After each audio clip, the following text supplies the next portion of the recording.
TGIF, everybody. Welcome to Sports Shorts Daily, presented by LeBear's Casino. Ronnie Rance alongside Tommy Christ and TK joining us from Tremonti's Meat and Seafood in Baton Rouge. I'm coming to you from the Louisiana Sports Hall of Fame studios. And we're presented by LeBear's Casino, where this weekend you can go put some action down on the LSU UAB game at the Barstool Sportsbook. Tigers are a 15-point favorite over UAB. That game at 8 o'clock Saturday night. Chance of rain during the day. The weather guys are saying that by kickoff at 8 o'clock, it should be out of there. Shouldn't be much. And again, it's more of a chance of rain, not like it's a certainty. The Saints find themselves a 3-point favorite in the battle of the two most disappointing teams, arguably, in the NFL. Maybe I'll throw the Packers in there. But the Saints and Rams, are defending Super Bowl champs. The Saints, everybody's kind of picked to maybe upset the Bucs to win the NFC South with everything that was going on with Tom Brady and the Bucs in the offseason. And obviously neither are going to be really in the playoffs between the Saints and the Rams. The Saints a 3-point favorite, and we'll tell you who their starting quarterback is going to be and Tommy's thoughts on that. The Pels are 9-6 right now, taking on a very good Boston Celtics team tonight in the blender. They find themselves a 2.5 or 3-point dog, dog, depending on where you get it. You're going to get some points at home. Speaking of the Pels, Zion Williamson was at the LSU game last night in Baton Rouge. Tigers got a big win over UNO. Tulane, the Green Wave, don't look now. The Green Wave are ranked. They've got 9 wins on the football season. They're 9-2. They just destroyed SMU last night, 59-24 down in New Orleans, and now they await Cincinnati. They'll take on Cincinnati, the Bearcats, in the final game of the regular season. Cincinnati should be ranked. I mean, they take on a Temple team that's only got 3 wins this year. Barring an upset, Cincinnati will be ranked, and that'll be a big game, an opportunity for Tulane to get to 10 wins in the regular season. We'll also have an update on Mike Hollins in Virginia, the shooting that happened on Sunday with the football players that left 3 dead and 2 injured. Mike Hollins' mom was on ESPN yesterday, the former U-High running back star. We'll have an update on that. Also, LSU baseball this weekend, Purple and Gold World Series. If you want to go out there this afternoon, actually, I think at 4 o'clock, Tommy, I believe. 4 o'clock, yeah. 4 o'clock this afternoon. And thank you, Mom. Love the hat. Yeah, shout out to Louis Garcia. Maybe he'll say something nice for once. Chance saying Tulane looked good last night. Please like and share this video. Like and share this video to the folks out there. Let them know we're on here. But a lot to get to, so I'll dive in first, Tommy, and let's go to LSU. The line started out at 14.5. It went to 15.5. Now it's at 15. What say you for the bettors out there? A tip for them? Yeah, I think you lay the points. I think you lay the points in this one and figure that the Tigers will get it done. It's going to be a weird night in Tiger Stadium. A little rain during the day. It's going to be cold. It's a late kickoff. A lot of guys are going hunting. A lot of people getting ready for Thanksgiving with families and friends. I mean, it's going to be a weird night. It's senior night. They're honoring like 17 seniors. So I kind of wish there'd be a big crowd because of that. But I don't think it's going to be a big crowd. Well, the Tigers, look, I got to be honest with you, and I hate saying this because traditionally this hasn't gone well for me when I put out to the space. I made a big bet on LSU minus 14, Tommy. I bought the point, got it down to 14, and made a big bet minus 14 on the Tigers Saturday night. 8 o'clock. I know the crowd's not going to be tremendously big. It's going to be chilly. It's going to the weather with just even the chance of rain on a cold night is going to keep people away from Tiger Stadium. This is obviously a bigger game for UAB than it is for LSU. UAB's 5-5. They've got 2 games left. They've got to win one to make the playoff, to get to the bowl game rather. And they've been a successful team that's been going to bowls lately. They've got 2 good running backs. They can really run the football. That said, I think LSU's at a space in their program where that every game matters. They've got something to prove to kind of get past last week. I think that you've got a coaching staff and a program that's just excited to be winning for the first time since 2019. They want to clean up what happened last week in Arkansas and get right because they believe they still have a chance to make the playoffs and still have a chance to play for a national championship You can't do that if you lose to A&M, you lose to UAB. You've got to win those games. You got to be clicking. You got to upset Georgia, and then you'll find yourself in the Final Four. So Tommy, I know Joel Davis believes I'm a jinx. Casey McKenzie believes I'm a jinx as well. I'm the Raven, he calls me. But I'm taking the Tigers in a big way on Saturday. Well, I think you're going to be okay with that bet. Obviously, I don't know, but I think because Ronnie, what you said is what I'm focusing on. If LSU is truly trending in the right direction, if they're going to become a championship caliber team, they won the SEC West. But I mean, where they're going to be like what Alabama was, where the road to Atlanta goes through Baton Rouge, not Tuscaloosa. You got to win this game big against UAB. If that's where it's going and that's what it's going to be, this is another step, in that direction. So I agree with you. And I'm going to probably put a couple of coins on the Tigers as well. Chance Babin's saying, is Harold Perkins a real life Bobby Boucher? Keep talking. Bobby Boucher, of course, for the movie The Water Boy. We need to get Mike Papajohn on, who played Bobby Boucher. He was the stunt double. He was the one that played the Bobby Boucher character in the movie. But yes, Harold Perkins is. And look, last night at the coaches show, I went to the Brian Kelly coaches show with TJ Ribbs, and I'll say this: he expects that defenses are going to probably, like he joked. He said, how Harold Perkins is the best spy there is in the country. Talking about spying the opposing quarterback. If he runs, he comes and gets him. If he scrambles, he just spies him. And he's faster than everybody he plays. He's better than everybody he plays. He said teams are going to start spying him. And he said, and that's okay, because if they do, then that's less people that can go out into the pass route and be able to catch balls and stuff. But clearly defenses are going to start handling him different than they do everybody else. And he doesn't just line up in one position. That's the thing. Lawrence Taylor, for example, he was on one end or the other. You knew where he was. Oh, there he is. We're going to double team him. We're going to triple team him. Harold Perkins is all over the field, middle, ends, corners, slots. Doesn't matter. He can come from any position. So it's going to be interesting to see how the defenses decide to handle him. But I believe that he truly is Bobby Boucher. It's unbelievable, Tommy. Yeah, well, I think teams are going to come out the huddle and look for number 40. Yeah. And they go, okay, where is he? Is he on the field? All of that stuff. I mean, this guy, it's an amazing story, but I think it's only going to get better. Well, he was a big-time recruit. We knew that he was going to be really good, and then it was early on he flashed, and we thought he needs to be on the field more. And then finally in that Ole Miss game when he had that tremendous, really second half, it was like, okay, just leave the guy on the field. He comes off only when he's tired. All right, let's foosball. Foosball is the devil. What is? I don't know what that means. I got no clue. Carl got me on that one.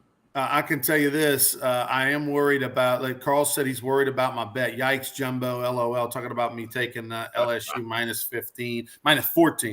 15, I'd be a winner. But, yeah, come on, Tigers. Let's go. You got something to prove. You can't hang 13 on the board. I feel like the offense is going to come out and prove, kind of fix some things up before they go into Texas A&M week. Let's move over to the Saints for a minute because a controversial decision. The Saints find themselves, believe it or not, a 3-point favorite. But, they're going to stick with Andy Dalton at quarterback. No Jameis Winston. And the reasoning that they sort of gave is, they didn't make a big deal about it, but they slid it in there, was that, Jameis Winston is not completely healthy, is that he's not 100%. He may not, they even said he may not be 100% by the end of the season. That said, my question is, Tommy, and they didn't say, what percent is he? Because 90% or 85% Jameis Winston healthy might be better than what we're getting right now out of Andy Dalton. Well, my thought is there's something we don't know about this story and why Dalton's playing and not Winston. If he's truly not healthy, won't they just say that? But they're not. And nobody likes to talk about injuries in pro football or college football. They're going to stay close to the vest on that. I get it. But that could be something else to this story. I mean, like you said the other day on Sports Shorts Daily, I mean, Winston, you got to find out if he's your guy going into next year. They'll let him play these last 7 games, now 6 games. But Dennis Allen's the head coach, and he's got his reasons for his decision. and it's strange to me. So 2-2 is not 4, and maybe we find out down the road. Yeah, this just doesn't give you any kind of juice really going into this game on at noon on Saturday. Even if you made the change at quarterback again, even if internally you thought it was a push type decision, it might give a spark to the team. Now there is no spark. If anything, there's people questioning why are they staying with Andy Dalton. Now, if the answer is the offensive line's bang up, McCoy's out at center, he's on the injured list. You got two other, including Andrews Pete, two other offensive linemen that are injured. If they play, they're playing hurt. And if the answer is, look, he's not healthy enough to get out of the way of all this pressure in his face. Let's just let Andy Dalton take it for the team. Taysom Hill take it for the team, and let Jameis have a chance whenever he's fully healthy, if that's this year or next year. But coaches just aren't that transparent. But that's also an issue too. And unfortunately, Andy Dalton's not the answer for an offensive line that's not, 3 of the 5 starters are hurt. Is Andy Dalton's doesn't have that escapability and all that kind of stuff. So Carl's saying the DA experiment is over. They're killing one of the good franchises. A lot of people are calling for Dennis Allen his head after one season. I would be surprised if Dennis Allen was let go after one season, Tommy, because quite frankly, if you're going to let Dennis Allen go, then you got to let some of those people in the front office go, because Dennis Allen's not the one that makes decisions on who stays and who goes, who do they sign. So are you going to really get rid of Mickey Loomis? Are you going to get rid of somebody? I don't think that's going to happen. I'm kind of 50-50. I could see him getting rid of him if they don't think it's a long-term thing. Now, if they think he's, going to be able to get this done, but they don't have a quarterback.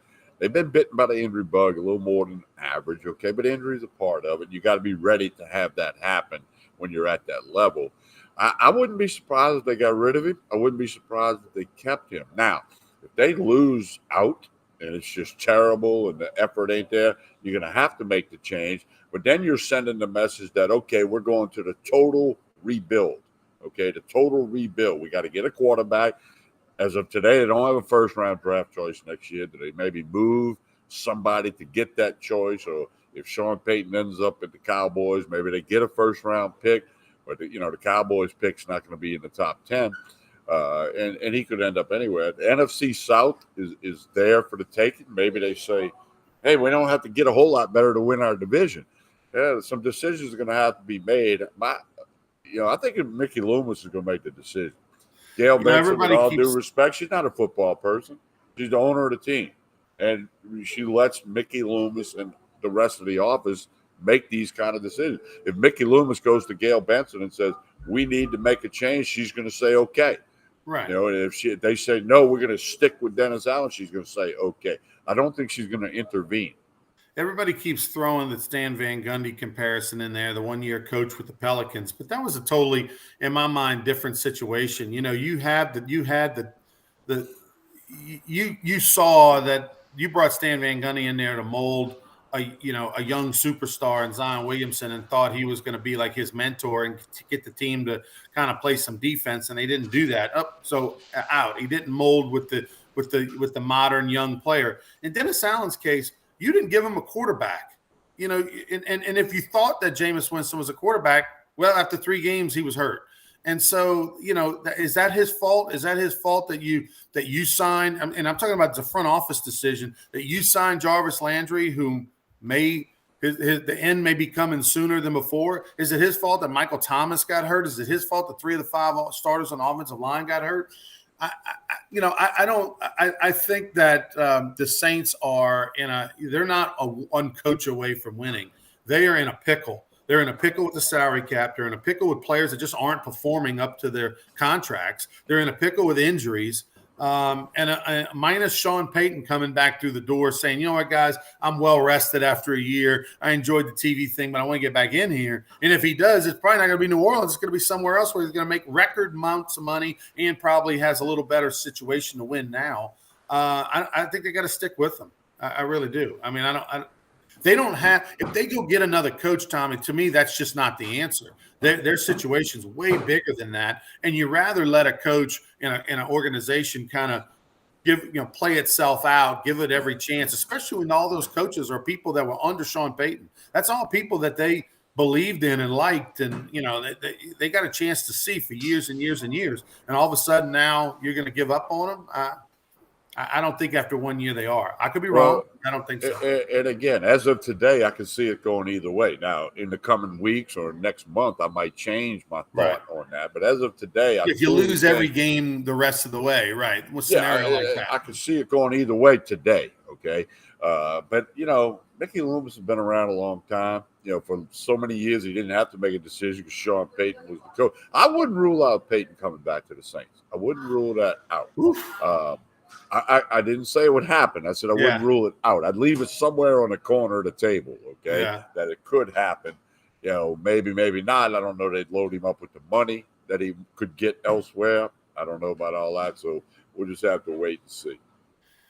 Yeah, I don't have any hope that Sean Payton's going to come rescue this franchise, but it's two, maybe 3 more wins, Tommy. That's about it, man. 2 or 3 more wins.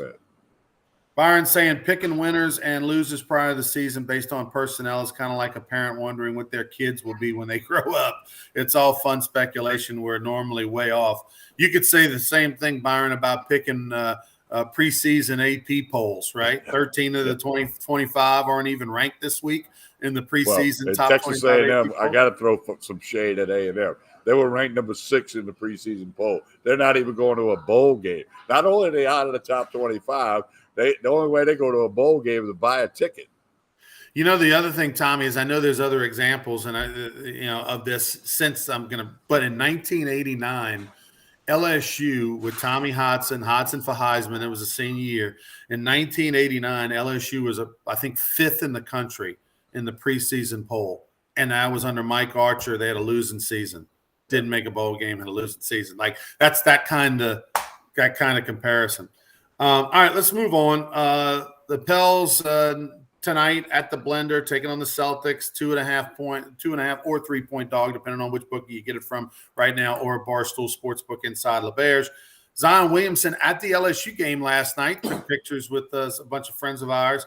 LSU finally had a blowout win. They won by, I think, 29 against UNO. They had looked not very good against Kansas City and Arkansas State. A much better point spread, got into the 90s, which, that was good.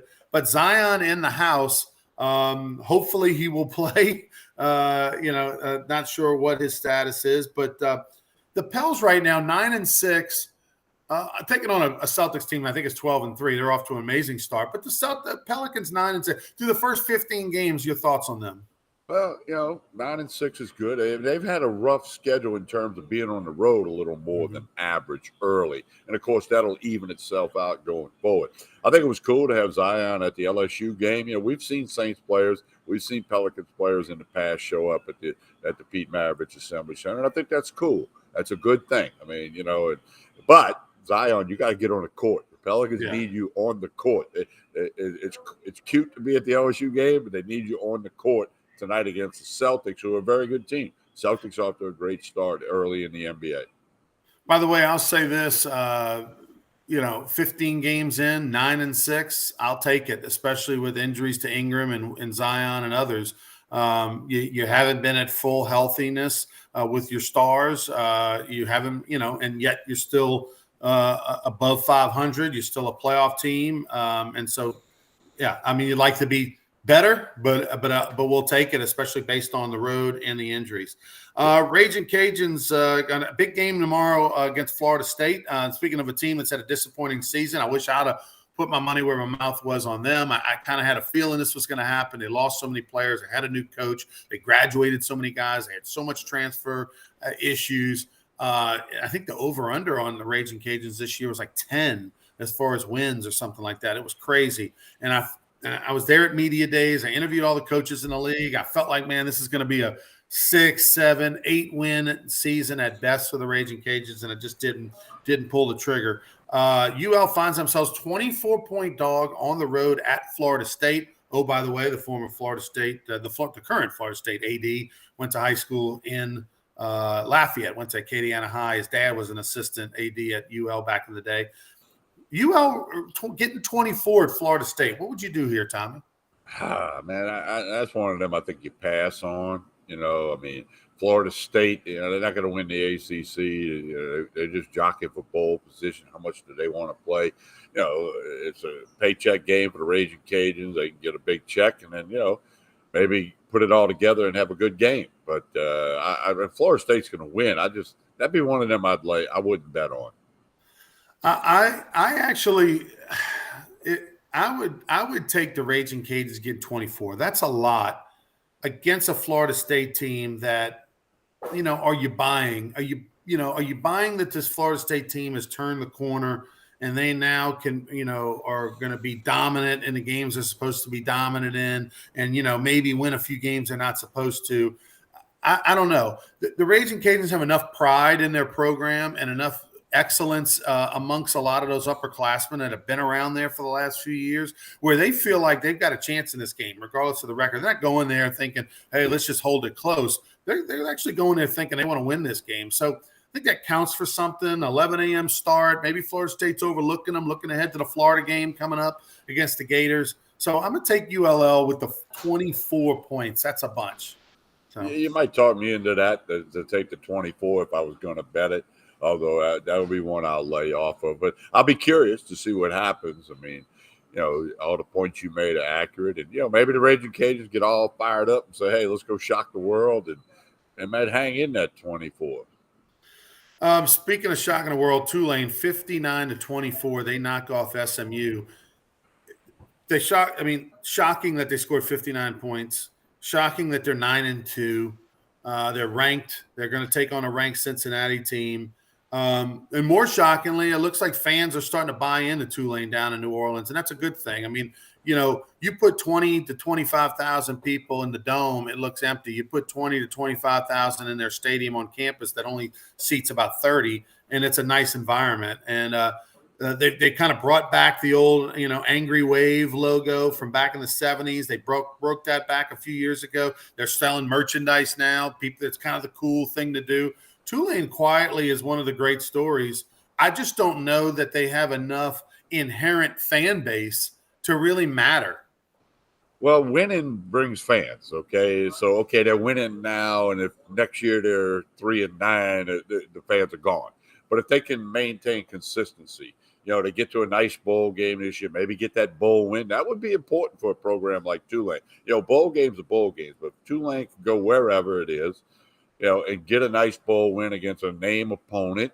Then, maybe they can build on that going forward. As we've talked about many times, I'm all about Tulane having success in all sports. I mean, I'm from New Orleans, obviously, and I have so many friends that went to Tulane, played sports at Tulane. I'm all about them having success. It doesn't bother me. I'm not somebody that hates the green wave like some LSU fans used to back in the day when that was always the last game of the year, blah, blah, blah. So, I'm happy for the wave to have success. Speaking of people that you're happy to have success, shout out to Garcia Seafood, the hat I'm wearing right here. I love the hat. I need voted more. by New Times Magazine in Miami, the number one place to get stone crabs, by the way, ahead of Joe's. So either Louis Garcia stuffed the ballot box or it's true. But I look forward to trying it. I'll be there next week going on a family cruise, going to stop by. Lou said if I wore the hat today, he'd take care of me with some free stone crabs. So shout out to Garcia Seafood. Yeah, I hope I can get there soon and get out there and see Louis and see his place. I got a lot of friends in West Palm Beach, as you know. So I need to kind of plan that and get my butt down there.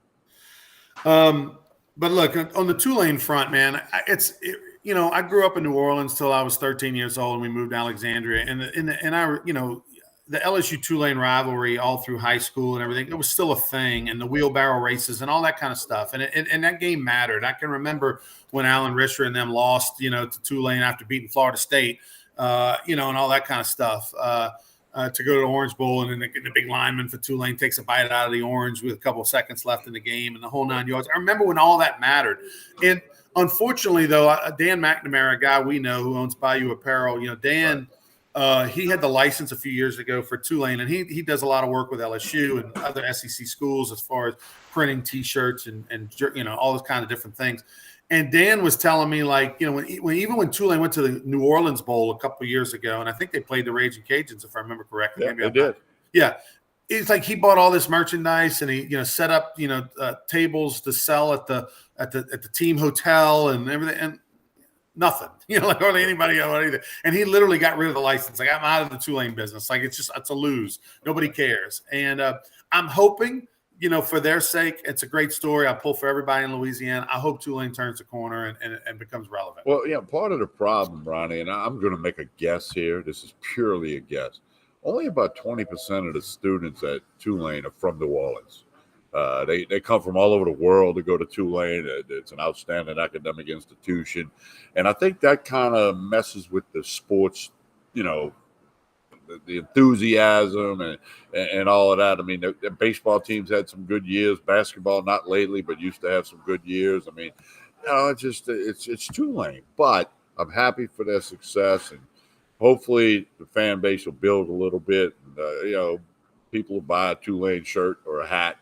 I know Dan's not involved anymore. Dan McNamara will buy you apparel. But, come on, man. The Green Wave. It's fun to see them doing well.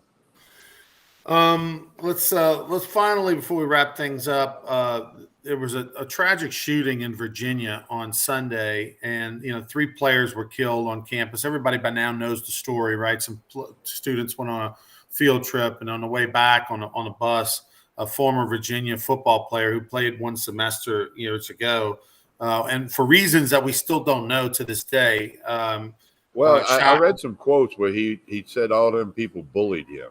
Okay. And and also I read a story where he wasn't randomly shooting. He picked out those people. He intended to shoot those people, not just let's open fire on whoever's here. Well, whether it's true or not, still no justification, right? Right. No, none whatsoever. For what he did. Horrible thing. Unfortunately, we have too many horrible stories like that in our world. Yeah, and 3 players killed. They had a young lady that was discharged from the hospital a day or two after. She was shot. Mike Hollins, of course, who played at U High, or I remember, was a heck of a running back. One of those players that you were like, okay, is he an LSU offer or not type of guy, like right on the border, ended up going to Virginia. Smart guy from all indications, well-rounded, superhuman being, has a lot of interest outside of football. And he was shot in the back. Good news is he's gonna survive. He's had a couple of surgeries. They took him off the ventilator, but it was heartbreaking to hear his mom on ESPN talk about when they told him, because he asked, as soon as the ventilator came out and he could speak, he asked, what about, one of his teammates in particular, one of his good friends, and they told him he didn't make it. And, the mom indicated that the cry was something she had never heard before. And so, there's that survivor's guilt that we hear about. It's going to take a lot of time. It's going to take a lot of friends and family to try to protect his mental health, right? And to help get him through it. And by the way, Virginia did cancel its game this week that was scheduled against Coastal Carolina, a non-conference game. Now, they do play at Virginia Tech, their big I in Blacksburg next week. No indication if they'll play or not. My guess is they probably will play. I think, you'll see some of the families say, yeah, that's what they would want, that kind of thing. But I mean, I don't know how, as a team and as a coaching staff, Tommy, it's bad enough when one person passes away. And we've seen that many, many times. And we've seen it this year at different times at colleges. But another, when there's an incident like this where you lose 3 players, a 4th player is shot, and it's just such a national story of violence. I mean, like, I don't know how you focus on school and football at this point. I agree. I don't ever want to be in them shoes. Unfortunately, the people in Virginia and people that play Virginia, everybody in that area has got to deal with this. It's just a senseless, horrible tragedy. This weekend, you heading out for Purple and Gold World Series, LSU baseball in action? I don't know, Ronnie, cold weather and baseball, it's not a good mixture in my world. But, no, I want to maybe get a chance to get one good look. Maybe Sunday. It's supposed to be a little warmer Sunday, so I might be at the box Sunday. So I went last week, watched them play the doubleheader against the Raging Cajuns on Sunday. My takeaway was crazy in the amount of strikeouts, lots and lots and lots. I think LSU struck out 25 times at least in the 25 and 18 18 innings, yeah. Yeah, 25 and 18 innings. I mean, that's just way too much. The Tank Kid is a beast. He was out front on a breaking ball, Tommy, on a slider. He got out in front, kind of missed it, and the ball went over the fence and left. And then he had a massive shot to center. Then he had an oppo bomb in the second game. That was a no doubter off the bat. He's the real deal. Dylan Cruz led off the game with a home run the second week in a row. I think this team, the key to this team, in my opinion, is going to be Jay Johnson. And my point is that Jay Johnson has so much talent. He's got to get these guys to accept roles that are never used to accepting roles where they're not playing every inning of every game. He's got so many guys. You can't put them all on the field. How is he going to be able to handle dealing with so much good talent sitting on the bench? And can he keep them to play as a team, to keep them from not being selfish, to pull for their teammates, to accept their role of maybe I'm going to be a late inning pinch hitter, substitution. Maybe I only get one start a week where I'm used to getting 3 and 4 starts a week. Like that to me is the key. Talent-wise, they're fine. Can they get the players to accept their role in a year of transfer, in an era of transfer portals and NIL money, which a lot of them are getting? So that's the key to me. That's the task at hand for Jay Johnson. I agree with you 100%. I mean, and Jay's a smart guy. He's been around. He took Arizona to Omaha. He knows he wants to go to Omaha again. I mean, I think he'll figure it out. Time will tell. And you never know. You're dealing with these 20-year-old kids, whatever they are, 18, 20, whatever, But Jay's going to have to do that with the help of his staff. And there's got to be some leaders emerge in the clubhouse, some guys on the team that are going to be able to, that guy that's bummed out because he didn't play Friday and Saturday. They got to be able to pick that guy up, whether he gets in the lineup on Sunday or not. I think we'll see a lot of different people in the midweek games because he's going to have to try to, get people in the lineup. But it's a good problem to have when you got so much talent. I mean, and then if you get an injury or two, you should be able to, overcome that. All right, for Tommy Krysan, I'm Ronnie Rance. We'll be back tomorrow for more Sports Shorts Radio from 10 to noon. We'll be at the Bruley Walk-On, so check us out on 104.5, 104.9 ESPN Baton Rouge. Also on Monday, we'll be back with Sports Shorts Daily. Tommy will be at Court Street Cafe. Before we get out of here, TK, tell the folks about Tremonti's. Well, you got to order the turkeys now. They've been blowing up with orders, and they're not even opening the kitchen for lunch. They're so busy with the catering orders and then everybody ordering the turkeys for Thanksgiving, all the side dishes. So stop by or come in here today or tomorrow. It's not too late. I mean, you can call Monday and still get an order in. I can tell you this, there are no more fried turkeys. They've hit the allotment on that, but you can still get smoked or rotisserie and all the side dishes. Tremonti's.com is the website, Tremonti's.com, or stop by 12451 Jefferson Highway, right down the street from Parkview Baptist Church and School. You'll be glad you stopped by. Get all the whiskey behind me, a big wine wall. I mean, everything you need. I'm getting a ham. My contribution to Thanksgiving dinner at my daughter's house is a ham, and I'm getting it from Tremonti's. All right, for Tommy Krysan, I'm Ronnie Rance. Have a great weekend, everybody. We'll talk to you tomorrow on Sports Shorts Radio, presented by LeBears Casino. Like and share this video. Thank you.